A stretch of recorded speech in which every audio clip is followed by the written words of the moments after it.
భారతదేశం ప్రపంచంలోని దేవాలయాల్లో ఆధ్యాత్మిక రంగంలో పేరు పొందినది.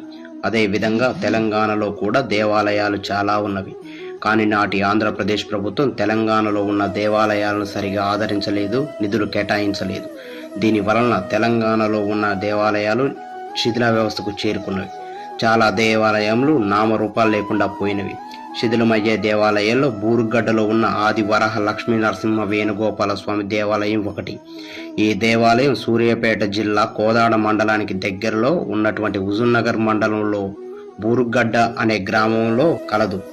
ఈ దేవాలయ ప్రాధాన్యత ఏమిటంటే, సుమారు 2000 సంవత్సరాల క్రితం కాకతీయులచే నిర్మించబడ్డ ఈ ఆలయంలో పద్మనాభ స్వామి విగ్రహం కూడా కలదు.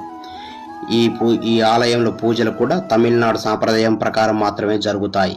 అసలు కాకతీయుల విలవేల్పు శివుడు కాబట్టి శివాలయాలు తప్ప మరి ఏ గుడిని వారు నిర్మించలేదు. కానీ ఈ గుడిలోకి పద్మనాభ స్వామి విగ్రహం ఎలా వచ్చింది, అసలు ఈ గుడిని ఎవరు నిర్మించారు, అంతేకాకుండా ఈ గుడిలో వేల సంవత్సరాల నాటి విగ్రహాలు మరియు వృక్షాలు, ఎన్నో విషయాలు, వింతలు మనల్ని ఖచ్చితంగా ఆశ్చర్యపరుస్తాయి.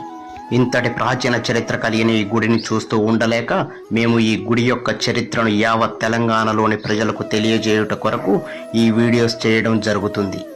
ఈ వీడియోస్ని 4 భాగాలుగా విభజించి ప్రతిరోజు 6 గంటలకు మన యొక్క ఛానల్లో పోస్ట్ చేయడం జరుగుతుంది.